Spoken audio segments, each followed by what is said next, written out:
Hi and welcome back. This is part 2 of the constitution and functioning of family courts. അപ്പോൾ principal councillor എക്സാമിന് വേണ്ടിയിട്ടുള്ള ഒരു പ്രിപ്പറേഷന്റെ ഭാഗമായിട്ടാണ് നമ്മൾ ഈ ഒരു ലെസൺ ഇവിടെ കണ്ടിന്യൂ ചെയ്യുന്നത്. സോ എന്തൊക്കെയായിരുന്നു നമ്മൾ ഡിസ്കസ് ചെയ്ത് വന്നത്? നമ്മൾ ആ ഒരു പ്രിൻസിപ്പൽ കൗൺസിലറുടെ റോൾസ് എന്തൊക്കെയാണ് എന്നുള്ളതാണ് ഡിസ്കസ് ചെയ്തുകൊണ്ടിരുന്നത്. And let's continue with that particular discussion. Okay, അപ്പം ഈ ഒരു ഡിസ്ക്ലെയിമർ ഒന്ന് ഓർത്ത് വെച്ചോളുക. ഈ ഒരു വീഡിയോ ഈ പ്രിൻസിപ്പൽ കൗൺസിലർ എക്സാമിന് വേണ്ടി അപ്പിയർ ചെയ്യാൻ സാധ്യതയില്ലാത്ത ആരെങ്കിലും ആണ് ഈ ഒരു വീഡിയോ കാണുന്നെങ്കിൽ ഒരു കാരണവശാലും ഇത് ഒരു ലീഗൽ അഡ്വൈസ് ആയി കണക്കാക്കരുത്. ഇതൊരു എഡ്യൂക്കേഷന് വേണ്ടിയിട്ട് മാത്രം ഉണ്ടാക്കിയേക്കുന്ന ഒരു വീഡിയോ ആണ്. And specifically for aspirants of principal counsellor in family courts. Alright, so let's continue. അപ്പൊ നമ്മള് ഫാമിലി കോഡ്സ് ആക്ട് 1984 എന്തൊക്കെ സ്പെസിഫിക് ആയിട്ട് പറഞ്ഞിട്ടുണ്ട് പ്രിൻസിപ്പൽ കൗൺസിലേഴ്സിനെ കുറിച്ച്, അല്ലെങ്കിൽ കൗൺസിലേഴ്സിനെ കുറിച്ച് എന്തൊക്കെ പറഞ്ഞിട്ടില്ല എന്നുള്ള സംഗതികളാണ് നമ്മൾ അവിടെ നോക്കുന്നത്. അപ്പൊ ആദ്യം തന്നെ ഒന്ന് മനസ്സിലാക്കുക, ഈ പ്രിൻസിപ്പൽ കൗൺസിലർ എന്നുള്ള ടേം എക്സ്പ്ലിസിറ്റ് ആയിട്ട് ഈ ഒരു ഡോക്യുമെന്റ് അല്ലെങ്കിൽ ഈ ഒരു ആക്ടില് എവിടെയും പറഞ്ഞിട്ടില്ല. പക്ഷേ കൗൺസിലേഴ്സിന്റെ റോൾ പല സ്ഥലങ്ങളിലും പറഞ്ഞിട്ടുണ്ട്, പല സ്പെസിഫിക് സെക്ഷൻസിലും അത് കവർ ചെയ്തിട്ടുണ്ട്. അതാണ് നമ്മൾ ഇവിടെ ഡിസ്കസ് ചെയ്യുന്നത്. And here again we are under the assumption ഈ കൗൺസിലറിന്റെ റോൾ എന്ന് പറയുന്നത് എല്ലാം പ്രിൻസിപ്പൽ കൗൺസിലേഴ്സിനും ആപ്ലിക്കബിൾ ആണ് എന്നുള്ള ആ ഒരു നിലയിലാണ് നമ്മൾ ഈ ഒരു ഡിസ്കഷൻ മുന്നോട്ട് കൊണ്ടുപോകുന്നത്. അപ്പോ ഏതൊക്കെയാണ് ആ ഒരു റെലവെന്റ് സെക്ഷൻസ്? സെക്ഷൻ 5 സ്പെസിഫിക് ആയിട്ട് പറയുന്നത് അസോസിയേഷൻ ഓഫ് സോഷ്യൽ വെൽഫെയർ ഏജൻസീസിനെ കുറിച്ചാണ് പറയുന്നത്. അപ്പൊ ഈ ഒരു സെക്ഷൻ അലൗസ് ദ ഗവൺമെന്റ് അല്ലെങ്കിൽ allows family courts to involve counsellors, welfare organisations and psychological or medical experts. അപ്പൊ ഇത്രയും എക്സ്പേർട്സിനെ ഫാമിലി കോർട്ടിന്റെ പ്രൊസീഡിങ്സിൽ ഫാമിലി കോർട്ടിനെ ഇൻവോൾവ് ചെയ്യിക്കാനുള്ള ആ ഒരു അധികാരം ഓൾറെഡി ഉണ്ട്. ആൻഡ് ആ അധികാരം കൊടുക്കുന്നത് ഫാമിലി കോർട്ട് ആക്ട് 1984 സെക്ഷൻ 5 പ്രകാരമാണ്. And they have to ensure that the cases handled are in a non-adversarial manner. ഇപ്പൊ non-adversarial manner എന്ന് പറഞ്ഞാൽ what do we, അല്ലെങ്കിൽ എന്താണ് കോടതി, അല്ലെങ്കിൽ എന്താണ് ഈ നിയമം സ്പെസിഫിക്കലി അതുകൊണ്ട് ഉദ്ദേശിക്കുന്നത്? സിമ്പിൾ ആയിട്ടുള്ള ടേംസിൽ നോൺ അഡ്വേഴ്സിയറൽ എന്ന് പറഞ്ഞാൽ അതിന്റെ അർത്ഥം നമ്മൾ അറിയേണ്ടത് avoiding fights or conflicts in court. അപ്പൊ ആ ഒരു എന്താ പറയേണ്ടത്, ഫൈറ്റ് അല്ലെങ്കിൽ കോൺഫ്ലിക്റ്റ് കോടതിയിൽ ഒഴിവാക്കിക്കൊണ്ട് ഒരു പീസ്ഫുൾ ആയിട്ടുള്ള റെസൊല്യൂഷനിൽ ഫോക്കസ് ചെയ്യുക. അപ്പൊ വളരെയധികം ലെങ്തി ആയിട്ടുള്ള ലീഗൽ പ്രൊസീഡിങ്സ് അല്ലെങ്കിൽ ലീഗൽ ബാറ്റിൽസ് അവിടെ ഒഴിവാക്കാനായിട്ട് സാധിക്കും. അപ്പൊ എങ്ങനെയാണ് ഫാമിലി കോർട്ടിൽ ഇത് അപ്ലൈ ചെയ്യുന്നത്? ഇത് അപ്ലൈ ചെയ്യാനായിട്ടുള്ള സ്പെസിഫിക് സെക്ഷൻ, ഇതിനുള്ള ആ ഒരു റൈറ്റ്സ് ഗ്രാന്റ് ചെയ്യുന്നത് സെക്ഷൻ 5. ഓക്കെ, അപ്പോൾ ഇവിടെ എന്താണ് ചെയ്യേണ്ടത്? Work with counsellors, welfare organisations and experts to help resolve family disputes. ഇവിടെ മീഡിയേഷൻ ആണ് എൻകറേജ് ചെയ്യേണ്ടത്. Mediation means helping the family or helping the couples to come or to reach an agreement. ഒരു amicable settlement. അവിടെ ഒരു fight in court അല്ല ഇവിടെ ഉദ്ദേശിക്കുന്നത്. Instead settlement, reconciliation, അതിനകത്താണ് അവിടെ ഫോക്കസ് വരുന്നത്. അപ്പൊ ഇവിടെ ഒരു പാർട്ടിക്കും ഒരു ജയം അല്ലെങ്കിൽ ഒരു പാർട്ടി അതിൽ തോറ്റു എന്നുള്ള ആ ഒരു അർത്ഥമേ അവിടെ വരുന്നില്ല എന്നുള്ളത്. അപ്പൊ അതിന്റെ ഒരു എക്സാമ്പിൾ നമ്മൾ നോക്കുവാണെന്നുണ്ടെങ്കിൽ, instead of a husband and wife arguing in court over the custody of a child, court അവിടെ എന്താ പറയേണ്ടത്, ഒരു കൗൺസിലറെ പ്രൊവൈഡ് ചെയ്യുന്നത് ആൻഡ് അവർക്ക് ഒരു നല്ല സൊല്യൂഷനിലേക്ക് എത്താം. What is best suited for their child. അവർ തങ്ങളിലുള്ള ഡിസ്പ്യൂട്ട്സ് ഒക്കെ മാറ്റി വെച്ചിട്ട് അവരുടെ കുട്ടിക്ക് ഏറ്റവും നല്ലത് ഏതാണ് എന്നുള്ള ഒരു തീരുമാനത്തിൽ അവർ രണ്ടുപേരും കൂടെ ഒന്നിച്ച് ആ ഒരു തീരുമാനത്തിലേക്ക് എത്തുക എന്നുള്ളതാണ്. ഇനി ഡിവോഴ്സ് കൺസിഡർ ചെയ്യുന്ന ഒരു കപ്പിൾ ആണെങ്കിലോ, കോർട്ട് ആദ്യം ഒരു മീഡിയേഷൻ സജസ്റ്റ് ചെയ്യും. അപ്പൊ ഒരു മീഡിയേഷനിലൂടെ അവർക്ക് ഒരു ചാൻസ് കൊടുക്കുകയാണ് അവരുടെ ആ ഒരു ഡിഫറൻസസ് ഒക്കെ പറഞ്ഞ് പരിഹരിക്കുക എന്നുള്ളത് കോടതിയിൽ ഒരു ഡിസ്പ്യൂട്ട് ഒരു ഡിവോഴ്സ് ഫൈനലൈസ് ചെയ്യുന്നതിന് മുന്നേ ആയിട്ട്. അപ്പൊ അതാണ് ആ ഒരു നോൺ അഡ്വേഴ്സറിയൽ മാനർ എന്നുള്ളത് കൊണ്ട് ഉദ്ദേശിക്കുന്നത്. ഇനി സെക്ഷൻ 6 ഓഫ് ദ ആക്ട് പ്രത്യേകിച്ച് കൗൺസിലേഴ്സിന്റെ കാര്യം നമ്മൾ ഓരോന്നോരോന്നായിട്ട് നോക്കുകയാണ്. അപ്പൊ സെക്ഷൻ 6 അപ്പോയിന്റ്മെന്റ് ഓഫ് കൗൺസിലേഴ്സിനെ കുറിച്ച് പറഞ്ഞിട്ടുണ്ട്. അപ്പൊ ഇവിടെ പറഞ്ഞേക്കുന്ന എന്താണ്? State government in consultation with the high court appoints counsellors. അപ്പൊ കൗൺസിലേഴ്സിന്റെ അപ്പോയിന്റ്മെന്റ് ഈ ഒരു രീതിയിലാണ് നടക്കുന്നത്. ആൻഡ് കൗൺസിലേഴ്സിന്റെ റോൾ എന്താണ്? To assist in mediation and settlements. Mediation and സെറ്റിൽമെന്റ്സിൽ അസിസ്റ്റ് ചെയ്യുക എന്നുള്ളതാണ് കൗൺസിലേഴ്സിന്റെ റോൾ. അത് സെക്ഷൻ 6 പറഞ്ഞിട്ടുള്ളത്. ഇനി സെക്ഷൻ 9 സ്പെസിഫിക് ആയിട്ട് പറയുന്നുണ്ട്, there is a duty to promote settlement. അപ്പൊ ഫാമിലി കോർട്ടിന്റെ ഒരു ഡ്യൂട്ടി എന്നുള്ള നിലയിലാണ് ഇവിടെ ഈ പറയുന്നത്, family courts must attempt reconciliation before proceeding with formal litigation. And അതിനകത്ത് കൗൺസിലേഴ്സിന് ഒരു വളരെ പ്രധാനപ്പെട്ട റോൾ ഉണ്ട്, ആ ഒരു മീഡിയേഷൻ പ്ലേ ചെയ്യുന്നതിന്. അപ്പൊ സെയിം തിങ് പല സാഹചര്യത്തില് പല സെക്ഷൻസിൽ പറഞ്ഞേക്കുന്നു എന്നുള്ളതാണ് നമ്മൾ ഇവിടെ ഈ മനസ്സിലാക്കേണ്ടത്. ഓരോ സെക്ഷനിലും ഓരോ കാര്യം പറയുമ്പം അതിന്റെ പിന്നിൽ ഒരു അടിസ്ഥാന ഘടകത്തിന് മാത്രം അവിടെ വ്യത്യാസം വരും എന്നുള്ളതാണ്. ആൻഡ് ആ ഒരു ഘടകത്തെ വ്യത്യാസപ്പെടുത്തിക്കൊണ്ട് നമ്മളോട് ഒരു പക്ഷെ ചോദിക്കാം, ഇന്ന സെക്ഷൻ പ്രകാരം എന്താണ് കൗൺസിലറുടെ റോൾ. സോ അതുകൊണ്ടാണ് ഞാനത് ആ ഒരു സെക്ഷൻ വൈസ് ആക്കി അവിടെ തിരിച്ചിട്ടുള്ളത്. ഇനി സെക്ഷൻ 12 പറയുന്നത് എന്താണ്? Assistance of medical and welfare experts എന്നാണ് പറയുന്നത്. അപ്പം കോടതിക്ക് അധികാരം കൊടുത്തിരിക്കുകയാണ് ഈ section 12 to seek expert opinions from professionals. അപ്പൊ അതിനകത്ത് കൗൺസിലേഴ്സും വരും എന്നാണ്. ആൻഡ് സെക്ഷൻ 14 എന്താ പറയുന്നത്? Application of evidence law. അപ്പൊ എവിഡൻസ്, ആ എവിഡൻസ് ലോയുടെ ഒരു ആപ്ലിക്കേഷൻ, എങ്ങനെയാണ് എവിഡൻസിന്റെ ലോ ഇവിടെ അപ്ലൈ ചെയ്യുന്നതെന്നുള്ളത് നമ്മൾ കഴിഞ്ഞ വീഡിയോയിൽ ഡിസ്കസ് ചെയ്തതാണ്. ഫാമിലി കോർട്സിന് നിർബന്ധമല്ല അവര് എവിഡൻസ് ആക്ട് അതേപടി ഫോളോ ചെയ്യണമെന്നുള്ളത്. ഇപ്പൊ family courts they can accept reports from counselors as evidence. Okay, അപ്പോ എന്താ പറയേണ്ടത്? പക്ഷെ അത് സ്ട്രിക്ട്ലി ബൈൻഡിങ് അല്ല. അതുകൊണ്ട് എവിഡൻസ് എന്ന് നമ്മൾ പറയുന്നതിനേക്കാൾ നല്ലത് ഒരു അഡീഷണൽ ഇൻപുട്ട് എന്ന നിലയിൽ അവിടെ സ്വീകരിക്കും എന്നുള്ളതാണ് നമ്മൾ മനസ്സിലാക്കേണ്ടത്. അപ്പൊ ഇതിൽ നിന്ന് കിട്ടേണ്ട ഒരു മെയിൻ ടേക്ക് അവേ, അതായത് ഈ കൗൺസിലേഴ്സിന്റെ റോളിനെ സംബന്ധിച്ചിടത്തോളം ഫാമിലി കോർട്ട് ആക്ട് 1984 എക്സ്പ്ലിസിറ്റ് ആയിട്ട് ഒരു ഡെസിഗ്നേഷൻ കൊടുത്തിട്ടില്ല പ്രിൻസിപ്പൽ കൗൺസിലർ എന്നുള്ളത്. But there is a mention of the collective role of counsellors. അത് മീഡിയേഷനിലുണ്ട്, ചൈൽഡ് കസ്റ്റഡിയിലുണ്ട്, ഡിസ്പ്യൂട്ട് റെസൊല്യൂഷൻ ഉണ്ട്. ആൻഡ് ഇതൊക്കെ വരുന്നത് സെക്ഷൻസ് 5, 6, 9, 12 and 14 ഇപ്പൊ പ്രിൻസിപ്പൽ കൗൺസിലേഴ്സ് നമുക്ക് പറയാം ദേ ആർ സീനിയർ പ്രൊഫഷണൽസ് എന്ന് പറയാം. ആൻഡ് സീനിയർ പ്രൊഫഷണൽസ് എന്ന നിലയിൽ they are likely to operate under these provisions. ഇപ്പൊ റീകൺസിലിയേഷൻ ഗൈഡ് ചെയ്യുക, നോൺ അഡ്വേഴ്സറിയൽ സെറ്റിൽമെന്റ്സിലേക്ക് എത്തുക എന്നുള്ളതാണ് പ്രിൻസിപ്പൽ കൗൺസിലേഴ്സിന്റെ പ്രധാനപ്പെട്ട റോൾ ആയിട്ട് നമ്മൾ ഇവിടെ മനസ്സിലാക്കി. നൗ എന്താണ് ആ ഒരു സെക്ഷൻ 14 പറയുന്നത്? അഡ്മിസിബിലിറ്റി ഓഫ് കൗൺസിലേഴ്സ് റിപ്പോർട്ട്സ് എന്ന്. അപ്പൊ നമ്മുടെ മനസ്സിലുള്ള ചോദ്യം ഇതാണെങ്കിൽ, are reports legal evidence? Legal evidence ആണ്, പക്ഷേ ദേ ആർ നോട്ട് ബൈൻഡിങ് എന്നുള്ളതാണ്. And courts have the authority to cross-examine if required. Cross examine ചെയ്യാം കോടതിക്ക് ഇത് ആവശ്യമെങ്കിൽ എന്നുള്ളതാണ്. അപ്പോ ഇത് കൊണ്ടുണ്ടാകുന്ന ഇംപ്ലിക്കേഷൻസ് എന്തൊക്കെയാണ്, അല്ലെങ്കിൽ കൗൺസിലേഴ്സ് എന്തൊക്കെയാണ് ഇവിടെ ശ്രദ്ധിക്കേണ്ട കാര്യങ്ങള്? റിപ്പോർട്ട്സ് കൊടുക്കുമ്പം അത് ഡീറ്റെയിൽഡ് ആയിരിക്കണം, ഒബ്ജക്റ്റീവ് ആയിട്ടുള്ള റിപ്പോർട്ട്സ് ആയിരിക്കണം, ഇംപാർഷ്യൽ ആയിരിക്കണം. പലപ്പോഴും റിപ്പോർട്ട്സ് കൊടുക്കുന്ന സമയത്ത് അഡീഷണൽ എവിഡൻസും ആവശ്യമായിട്ട് വരും, അല്ലെങ്കിൽ വരാൻ സാധ്യതയുണ്ട് എന്നുള്ളതാണ് ഇവിടെ ഈ പറഞ്ഞു വരുന്നത്. ഓക്കെ, സോ ഇനി ആ ഒരു appeals and enforcement of family court orders എങ്ങനെയാണ്? അത് സെക്ഷൻ 19 ആണ് അതിനുള്ള ആ ഒരു അധികാരം കൊടുക്കുന്നത്. ഇപ്പൊ ഫാമിലി കോർട്ട് ഒരു ഓർഡറിൽ എത്തിക്കഴിഞ്ഞാൽ, അല്ലെങ്കിൽ അതൊരു തീരുമാനത്തിൽ എത്തിക്കഴിഞ്ഞാൽ അതിനെ അപ്പീലിന് പോകണമെങ്കിൽ, ആ ഒരു ഫാമിലി കോർട്ട് ഡിസിഷൻസിന് അഗെയിൻസ്റ്റ് ആയിട്ട് അപ്പീൽ പോകണമെങ്കിൽ the concerned parties will have to go to the high court എന്നുള്ളതാണ്. ആൻഡ് അതിന്റെ ഒരു ടൈം ലിമിറ്റ് എന്ന് പറയുന്നത് is within 30 days of the judgements അവര് ആ ഒരു അപ്പീൽ ഫയൽ ചെയ്തിരിക്കണം എന്നാണ്. ഇനി സെക്ഷൻ 18 സ്പെസിഫിക് ആയിട്ട് പറയുന്നത് എക്സിക്യൂഷൻ ഓഫ് ഓർഡേഴ്സ് എന്നുള്ളതാണ്.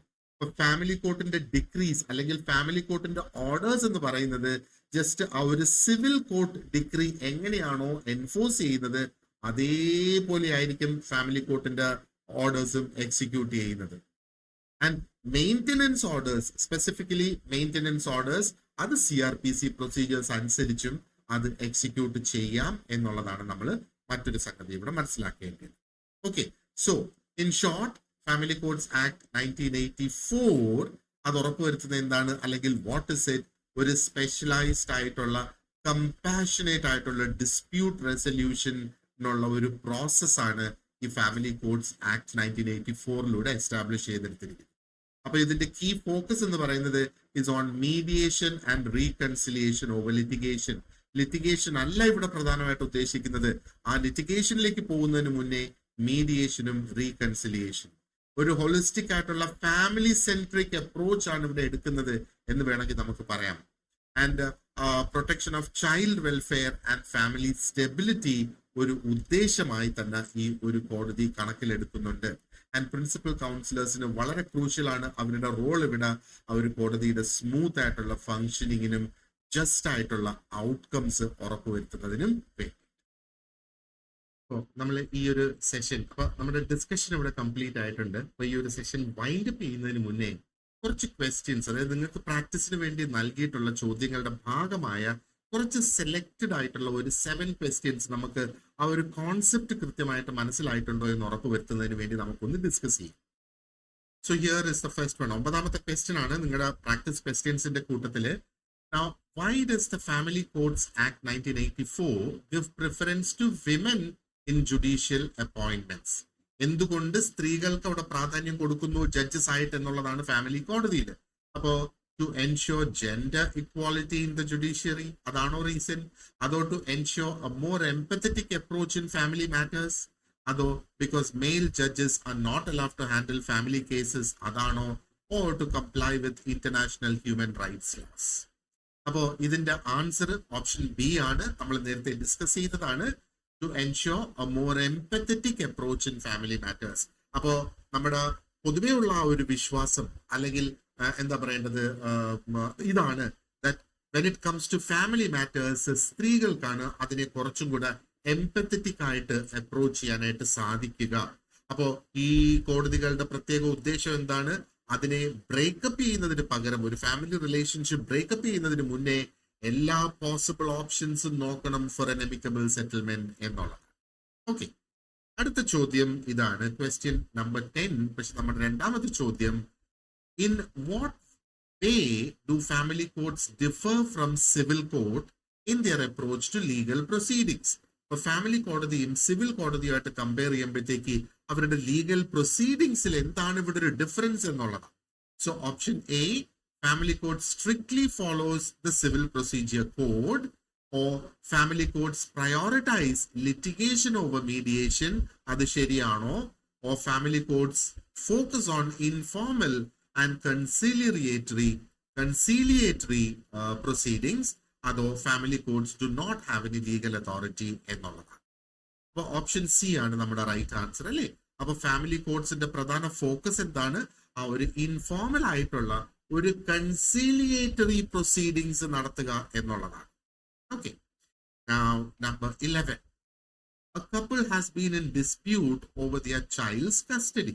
അപ്പൊ കപ്പിളിന് ഒരു ഡിസ്പ്യൂട്ട് ഉണ്ട് ആ ഒരു കുട്ടിയുടെ കസ്റ്റഡി മാറ്റേഴ്സിനെ സംബന്ധിച്ചിടത്തോളം. The family code directs them to mediation before proceeding with litigation. Family കോടതിയുടെ ഒരു പ്രൊസീഡിംഗ് അതാണ്, ആദ്യം മീഡിയേഷൻ എന്നുള്ള ചാൻസസ് നോക്കിയിട്ടേ ലിറ്റിഗേഷനിലേക്ക് പോകുള്ളൂ. അപ്പോ under which section of the family codes act is this direction given? അപ്പോ ഇതാണ് ഞാൻ നേരത്തെ പറഞ്ഞത്, നമുക്കൊരു സിറ്റുവേഷൻ തന്നിട്ട് ഏത് സെക്ഷനിലാണ് അതുള്ളത് എന്ന് മനസ്സിലാക്കേണ്ട സിറ്റുവേഷൻ വരും. നമുക്ക് അങ്ങനെയുള്ള ചോദ്യങ്ങൾ നമുക്ക് പ്രതീക്ഷിക്കാം. അപ്പൊ ഇവിടെ ഇതിന്റെ ആൻസർ ഓപ്ഷൻ സി ആണ്. സെക്ഷൻ 9 ഇത് കൊടുത്തിട്ടുള്ളത്. ഓക്കെ, ഫാമിലി കോഡ്സ് ആക്ടിന്റെ section 9. The next question is number 13. അപ്പൊ നമ്പർ 13 ഇതാണ്, a husband files for divorce, but the wife requests the family court to conduct proceedings in private due to the sensitive nature of their case. Can the court allow this? അപ്പോ husband ആണ് ഡിവോഴ്സിന് file ചെയ്തത്, and wife അവിടെ family കോർട്ടിനോട് request ചെയ്ത് ആ ഒരു proceedings private ആയിട്ട് conduct ചെയ്യണേ, അത് കോടതിക്ക് അലൗ ചെയ്യാനായിട്ട് സാധിക്കുമോ എന്നുള്ളതാണ്. Options: option A, yes, under section 11 the family court can conduct in camera proceedings, and option B, no, all court proceedings must be public as per the Indian Evidence Act. Or option C, yes, but only if both parties agree. And option D, no, because family courts do not have discretion in conducting private hearings. Well, ഇവിടുത്തെ correct answer option A ആണ് കേട്ടോ. Section 11 ആ ഒരു specific എന്താ പറയേണ്ടത് അധികാരം grant ചെയ്യുന്നുണ്ട് family കോർട്സിന് in camera പ്രൊസീഡിങ്സിൽ അല്ലെങ്കിൽ പ്രൈവറ്റ് ആയിട്ട് അത് കണ്ടക്ട് ചെയ്യാം. ആൻഡ് അതിന് രണ്ട് പാർട്ടീസും എഗ്രി ചെയ്യണമെന്നില്ല, ഒരു പാർട്ടിയുടെ റിക്വസ്റ്റിനെ ബേസ് ചെയ്ത് പോകാം. ആൻഡ് ഇതും തെറ്റാണ്. Family courts do have the discretion in conducting private hearings എന്നാണ്. Okay, so let's look at the next one. Question number 15 ആണ്. ഓക്കെ, അപ്പോ എനിക്ക് തോന്നുന്ന 6ാമത്തെ ചോദ്യമാണ് നമ്മൾ ഈ ഡിസ്കസ് ചെയ്യുന്നത്. പക്ഷെ നിങ്ങളുടെ ആ ഒരു പ്രാക്ടീസ് ക്വസ്റ്റ്യൻസിൽ question number 15, a woman files for maintenance under section 125 of CRPC. Maintenance in a filing. The husband argues that family courts do not have the jurisdiction over criminal matters. അപ്പോൾ CRPCയിൽ വരുന്ന ഒരു criminal matter ആണ്. ആ criminal മാറ്ററിന് family കോടതിയിൽ അധികാരമില്ല എന്ന് അല്ലെങ്കിൽ ഹസ്ബൻഡിന്റെ വക്കീൽ ആർഗ്യൂ ചെയ്യുന്നു. Now, what should the family court do in this matter? അപ്പോൾ ആ പെറ്റിഷൻ റിജക്ട് ചെയ്യുകയാണോ ചെയ്യേണ്ടത്, അതോ transfer the case to a district court, അതോ proceed with the case as maintenance cases under CRPC fall within family court jurisdiction, or send the woman to Lok Adalat for mediation? Well, ഇതിന്റെ answer option C ആണ്. Family കോടതിക്ക് maintenance cases handle ചെയ്യാനുള്ള അധികാരം ഉണ്ട്. Maintenance cases that are filed under CRPC, family കോടതിക്ക് അതിനുള്ള അധികാരമുണ്ട്. So they will handle it. Okay, and the next one is a woman files for divorce. The family court attempts mediation, but the husband refuses to participate. What should the court do next? അപ്പൊ ഇവിടെ husband participate ചെയ്യുന്നില്ല എന്നുള്ളതാണ്, അല്ലെ participate ചെയ്യുന്നില്ല എന്നുള്ളതാണ് പറയുന്നത്. Family കോടതിക്ക് എന്ത് ചെയ്യാം അല്ലെ? അപ്പൊ option A, dismiss the case as mediation is mandatory. ഇപ്പൊ മീഡിയേഷൻ മാൻഡേറ്ററി ആണ്, ഹസ്ബൻഡ് മീഡിയേഷനിൽ പാർട്ടിസിപ്പേറ്റ് ചെയ്യുന്നില്ല, അതുകൊണ്ട് കോടതി കേസ് ഡിസ്മിസ് ചെയ്യാൻ പോവാണ്, അതാണോ? അതോ proceed with the divorce case under standard legal procedures എന്നുള്ളതാണോ? അതോ transfer the case to a high court ആണോ? അതോ impose penalties on the husband for refusing mediation എന്നാണ്? ഇവിടെ മീഡിയേഷൻ പാർട്ടാണ് ഹസ്ബൻഡ് ഡിക്ലൈൻ ചെയ്തേക്കുന്നത് അല്ലെങ്കിൽ പങ്കെടുക്കില്ല എന്ന് പറഞ്ഞേക്കുന്നത്. Option B is right answer. The family court will then proceed with the divorce case under standard legal procedures. The standard legal procedures എന്ന് പറയുമ്പോഴത്തേക്ക് കോടതി സമൻസ് അയച്ചിട്ട് വിളിച്ചില്ലെങ്കിൽ എന്താണ് സംഭവിക്കുക? അത്തരത്തിലുള്ള നടപടികളിലേക്ക് കോടതിക്ക് കടക്കാം എന്നാണ്. Okay, and the next question here is, a family court judge relies on a psychological report submitted by a principal counselor in a child custody case. അപ്പോൾ ഒരു ടിപ്പിക്കൽ സിനാരിയോ ഒരു ഫാമിലി കോടതിയിൽ ഡെയിലി നടക്കാൻ സാധ്യതയുള്ള ഒരു സിനാരിയോ. ഓക്കെ, അപ്പൊ ഇവിടെ പറയുന്നത് family court judge റിലൈസ് on the psychological report എന്നുള്ളതാണ്. Now, the losing party challenges the report's validity. Can the judge summon the counselor as a witness? അപ്പൊ ഇവിടെ ആ ഒരു പ്രിൻസിപ്പൽ കൗൺസിലർ സബ്മിറ്റ് ചെയ്ത റിപ്പോർട്ട് കോടതി ഡിപ്പെൻഡ് ചെയ്തു ആ റിപ്പോർട്ടില്, എന്നിട്ട് എന്താ പറയേണ്ടത്, ഒരു തീരുമാനത്തിലേക്ക് എത്തുന്നു. അപ്പോൾ ഇവിടെ ആ ഒരു കേസ് വിജയം നേടാത്ത വ്യക്തി അതിനെ ഒബ്ജക്ട് ചെയ്തിട്ട് പറയുന്ന ആ റിപ്പോർട്ടിന്റെ വാലിഡിറ്റിയിൽ എനിക്ക് സംശയമുണ്ട്, അപ്പം ഒരു വിറ്റ്നസ് ആയിട്ട് കൗൺസിലറിനെ കോടതിക്ക് സമൻ ചെയ്യാൻ പറ്റുമോ എന്നുള്ളതാണ് ചോദ്യം. അപ്പോ yes, as per section 14 expert opinions can be examined in court. അതോ no, counsellor reports are final and cannot be challenged ആണോ? Yes, but only if both parties agree ആണോ? Option D, no, because principal counsellors cannot be treated as witness എന്നുള്ളതാണ്. അപ്പൊ ഇവിടെ option A നമുക്ക് right answer ആയിട്ട് എടുക്കുകയാണെങ്കിൽ as per section 14 expert ഒപ്പീനിയൻസിനെ കോടതിയിൽ എക്സാമിൻ ചെയ്യാം എന്ന് പറഞ്ഞാൽ ഒരു വിറ്റ്നസ് ആയിട്ട് കണക്കാക്കാം എന്നുള്ളതാണ്. പക്ഷെ ഇതിനകത്ത് ഒത്തിരി അധികം സിറ്റുവേഷൻസ് സിനാരിയോ അനുസരിച്ച് ഇതിനകത്ത് ചേഞ്ചസ് വരാം. ഒരു പക്ഷേ ഒരു കുട്ടി കൊടുക്കുന്ന മൊഴിയാണെങ്കിൽ അത് കോടതിക്ക് കൺസിഡർ ചെയ്യാം. പക്ഷേ ആ കേസിന്റെ ഇത് പാർട്ടീസ് കൊടുത്തിരിക്കുന്ന ഒരു മൊഴിയാണ് അല്ലെങ്കിൽ അവരുടെ ഒരു സ്റ്റേറ്റ്മെന്റ് ആണെങ്കിൽ അത് കോടതി കൺസിഡർ ചെയ്യരുത്. കാരണം അതൊരു കോൺഫിഡൻഷ്യൽ ഇൻഫർമേഷൻ അല്ലെങ്കിൽ കോൺഫിഡൻഷ്യൽ ഡോക്യുമെന്റ് ആയിട്ട് കണക്കാക്കുന്നു. അപ്പൊ ഇവിടെ സിറ്റുവേഷൻ അനുസരിച്ച് അത് ചെയ്യാം. പക്ഷേ ഇൻ ജനറൽ സെക്ഷൻ 14 പറയുന്നത് എക്സ്പേർട്ട് ഒപ്പീനിയൻസ് കൊടുത്തിരിക്കുന്ന വ്യക്തികളെ, അപ്പൊ expert opinions can be examined in court എന്ന് പറഞ്ഞാൽ ആ റിപ്പോർട്ട് എക്സ്പേർട്ട് ഒപ്പീനിയൻസ് റിട്ടൺ ആയിട്ട് കൊടുത്തേക്കുന്ന അത് വിറ്റ്നസ് ആയിട്ട് എടുത്തിട്ടുണ്ടെങ്കിൽ അല്ലെങ്കിൽ ഒരു വിറ്റ്നസിന്റെ സ്റ്റേറ്റ്മെന്റ് എന്നുള്ള നിലയിൽ എടുത്തിട്ടുണ്ടെങ്കിൽ തീർച്ചയായിട്ടും ആ ഒരു വിറ്റ്നസ് എന്ന നിലയിൽ അവരെ എക്സാമിൻ ചെയ്യാം, അവരെ സമൺ ചെയ്യാം എന്നാണ്. ഓക്കെ, അപ്പോ നമ്മൾ സ്പെസിഫിക് ആയിട്ട് ഈ ഒരു അതായത് ഫാമിലി കോഡ്സ് ആക്ട് 1984 ഡിസ്കഷൻ നമുക്കിവിടെ കംപ്ലീറ്റ് ആയി. അപ്പൊ ഇതിന്റെ ഡീറ്റെയിൽഡ് ആയിട്ടുള്ള ഒരു നോട്ട്സ് നിങ്ങൾക്ക് ലഭിക്കും. നിങ്ങളുടെ ഗോൾഡ് ബാച്ചിൽ ജോയിൻ ചെയ്യുന്നവർക്ക് അത് ലഭിക്കും.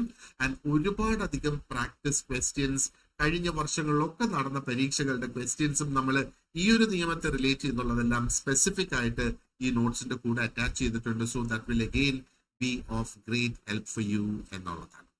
So thank you very much for watching this video. And നമ്മുടെ ഗോൾഡ് ബാച്ചിൽ ജോയിൻ ചെയ്യാൻ താല്പര്യമുള്ളവർക്ക് ഈ സ്ക്രീനിൽ കാണുന്ന നമ്പറിൽ കോൺടാക്ട് ചെയ്യാം. അതേപോലെ സെയിം നമ്പറും നമ്മുടെ വാട്സാപ്പ് സ്റ്റഡി ഗ്രൂപ്പിൽ ജോയിൻ ചെയ്യാനുള്ള ഒരു ലിങ്കും, അതായത് വാട്സാപ്പിന്റെ ഒരു ഗ്രൂപ്പിന്റെ ലിങ്കും കൂടെ ഞാൻ ഡിസ്ക്രിപ്ഷൻ ബോക്സിന്റെ നോട്ട്സിന്റെ കൂട്ടത്തിൽ കൊടുത്തിട്ടുണ്ടാകും. If you are interested please join the WhatsApp study group. അവിടെ നിന്ന് നിങ്ങൾക്ക് ഗോൾഡ് ബാച്ചിലേക്ക് ഒരു സബ്സ്ക്രിപ്ഷൻ എടുക്കാവുന്നതാണ്. So once again, thank you very much for watching this part and wish you a great day. Thank you.